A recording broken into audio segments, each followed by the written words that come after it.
Welcome to Inside Carbondale. This is the podcast that brings you the latest information about projects and events going on in Carbondale. I'm Amy Fox, the city's public relations officer, and I'm joined by Vamsi Manne, Associate Director of the Student Center at SIU. Today we're talking about the return of the Sunset Concerts. This program has been a staple in the Carbondale community for 39 years now.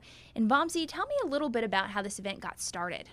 Well, this is a kind of a town and gown event between the city of Carbondale and the Southern Illinois University. And so when this idea was kind of being formulated, the folks that were involved, George Whitehead, the park district director at the time, and John Corker, the student center director, were kind of the brains behind the operation of bringing this idea into fruition. They wanted to provide an opportunity where people can come together and attend an event where everybody felt included, felt like they have a place to go listen to music. And so what better way to bring people together than through music? And this has really become a staple for the summertime here in Southern Illinois and Carbondale. And tell me a little bit about what you have on the schedule this year as far as performers. Absolutely. So we tried to, whenever we plan this event, so it is an effort with the City of Carbondale, Carbondale Park District, Southern Illinois University Student Center, and the Student Programming Council on campus. And what we try to do, our biggest focus is try to get touring artists to come through the area because our budget is low, but we try to get artists that are touring because that gives us an idea that these artists are professional musicians. And so we want to bring people to expose the community to traveling artists, music that they may not have access to at the local venues. So touring artists is one piece of this. And we also try to get eclectic music genres. So when we pick music, we try to get artists that are anything from blues to rock music, alternative. Reggae is a huge popular genre that we try to close out the series. But last year we started experimenting with Latin music, Latin American folk music. So that was a suggestion from the community. So when we look at the series, we look at all those factors. And this year, we start our series on June 15th, and we go through the end of July. And this year, kicking off our series is Barons, Whitfield, and the Savages. And they're actually a band based out of Boston. And they classify themselves as a soul rock band. And they're performing as a one-off date. They're recording in Cincinnati. They're driving down for this one date on June 15th to come perform for us. And it's a pretty big honor because these guys are actually touring nationally and internationally. They're going to start their European tour at the end of this recording session. So.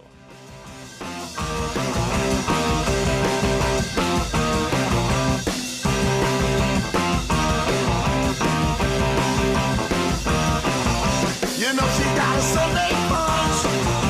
You know you got a face to paint. Kiss her hand, kiss the canvas, and love you through the standing eight. I'm the corner man. I'll show you what you're doing. Pretty exciting. Then we go into what's called the Virgin City Tour, and that's on June 22nd at Turley Park.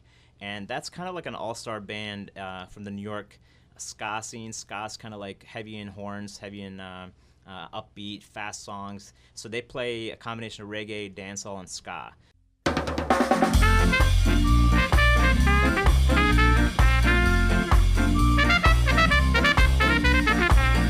Every time you hate is a chance to love.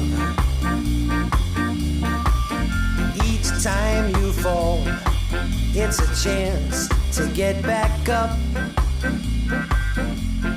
Every conflict is a chance. And so it's kind of a fun, festive way to showcase music, and it's a pretty upbeat show, so people can get excited about watching these performers. And so it features King Django. He's a Brooklyn native, and he's a reggae artist, and so he's paired up with Brian Hill of North Carolina's Regatta 69 and John DeCarlo, a ska band from Westbound Train. So, and next we have, June 29th, we have Kiko Villamizar, and he's based out of Austin, Texas, and he's a Miami-born, Colombian-raised artist who basically learned the Latin American folk music through the tradition of being passed down from his family. So he learned folk music through his family, and he'll be performing that during our 29th show at Shryock Auditorium. And he just released a new album called Aguas Frias, and he's touring to promote that album, and we're glad to have him coming all the way from Austin, Texas. So.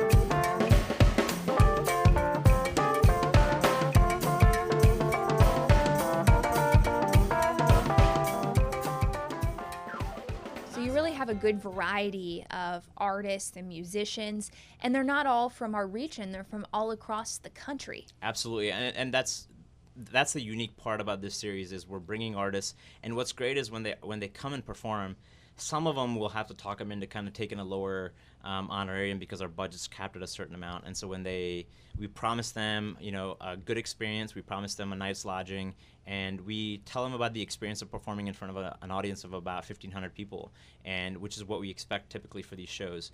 And when they perform and they have a great time, immediately the next year they're calling us up and saying, hey, we want to come back this year. Or right at the end of that show, they're like, hey, we'd love it if you guys will host us next year.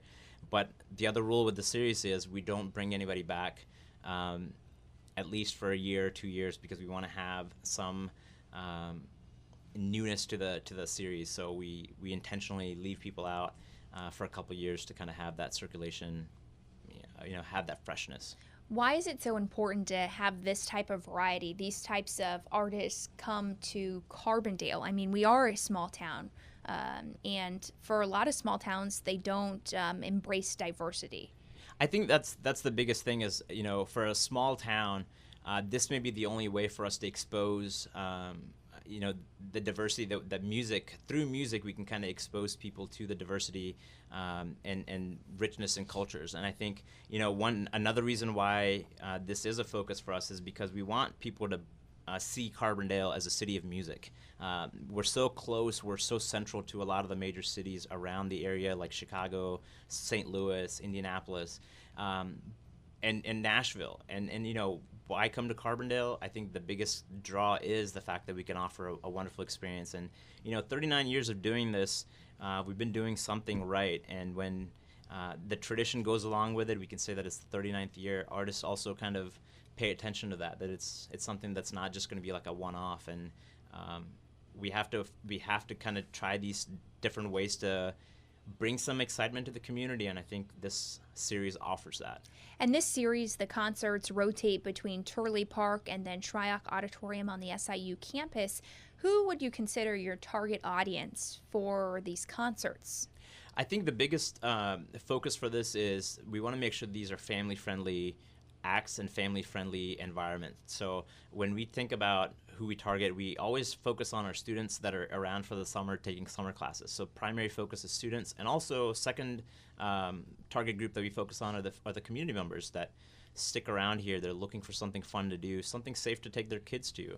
And we encourage families, students, even the locals, that are coming from as far as Murfreesboro, Marion, DeSoto, DuQuoin. We encourage everybody to come experience this series, because it may be the only option for something to happen on a Thursday night. And sure, you have like the local venues that may highlight music at their bars, or we have Hangar 9, which has a great venue for music that brings in a lot of different artists. But where else can you have an outdoor venue that showcases music, a live experience with brings in families and be able to have a grill out and So you would describe the atmosphere as being very family friendly and encompassing of people from all different walks of life and different age groups as well. What do people need to bring to the concerts? Yeah, absolutely. Besides bug spray, of course. Yes, that's definitely a must, and it does get a little. We want people to bring their food, drinks, and we do allow alcohol to both the Turley Park location and the campus location, but we do limit them to a single serve container, so they're They have to make sure that there are no bottles, no glass bottles, no pets, and no smoking. But bring your lawn chairs, bring your blankets, bring your grills. We also offer the opportunity to buy food. So if you want to buy food at the venue, we're actually trying something new this year. We're going to invite local vendors to kind of set up shop and sell their food so that we can offer a variety. And we typically had athletics provide concession sales on the campus location, and at the Turley Park location, Kathy Renfro, our park district director, typically work with any vendors that are willing to kind of support the splash park by giving proceeds from those concession sales.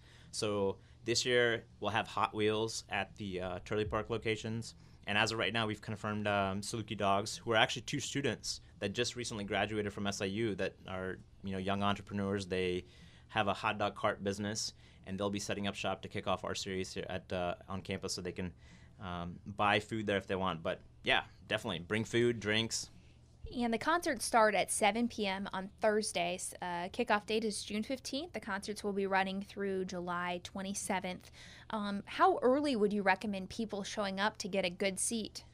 We definitely, we start setting up as early as 3 p.m., but as soon as the workday ends, we encourage people to bring their blankets and set up shop so they can come as early as 5 p.m.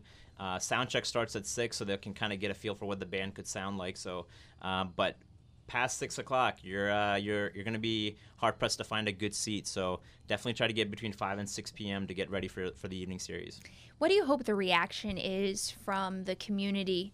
I know that this is an event that has been offered for 39 years, but you must be doing something right if it's been going on that many years and you continue to offer more concerts each and every summer. Absolutely. We want people to walk away from these shows each week feeling like they had a fun time, that it was a safe time. We also want to create the excitement that, oh man, what's coming up next weekend? What's coming up next year? We want to kind of bring that sort of, bring that level of continuity to the series. And we also want to, like I said, we want people to see musicians that are traveling to look at Carbondale as a hotspot or as a hotbed for music, for up-and-coming artists. And, you know, one fun fact, a couple years ago, we actually, before Train, the band was a thing, they performed at the Sunset Concert. So we want to use this as a venue to showcase up-and-coming artists. So we want people to feel like they can come see artists here before they get big. So that's an opportunity that musicians will take pride in. And where can people go to access a list of the performers for this summer's Sunset Concerts? They can go to studentcenter.siu.edu. That's where they can, as soon as they go there, there's a logo for our Sunset Concerts. They can go to the Student Center Facebook page to get information and pretty much look for flyers around the city. We'll also promote the series through Facebook ads. So please take a look at it, listen to the musicians. Even if you don't think you may like that genre of music, I encourage people to take the risk of coming out because you have nothing to lose. It's a free show. It's a fun atmosphere. It's a great way to kind of spend an evening. So bring your friends, family. And one last question. I always hate to be the naysayer, but Mother Nature sometimes doesn't cooperate. If we do get rain, will the concerts be canceled, or how does that kind of work? So typically we try to not make a rain call up until the start of the show. My first year that I was here, because the band gets paid rain or shine, and we do not cancel the show unless it's raining, or even if it's drizzling outside, we have the show. Just because it is such a gamble, and we spend so much money, time, and effort into planning the series that we rarely cancel for rain. So what I tell people is show up on the day of the event. If we cancel, if the weather's so bad that we have to cancel, we'll announce that earlier in the day on our Facebook pages. So if they think it's going to get canceled, please take a look at our Facebook sites. So crossing our fingers for good weather then. Is there anything else you'd like to add? Maybe I forgot to mention? I think the biggest thing, I want to thank our sponsors that help us put this event together. City of Carbondale, Carbondale Park District, SIU Student Center, Student Programming Council. We actually this year added the nightlife editor, Chris Wisman, to our committee this year, so we're really happy that he was able to contribute his thoughts and ideas to making this series a continued success.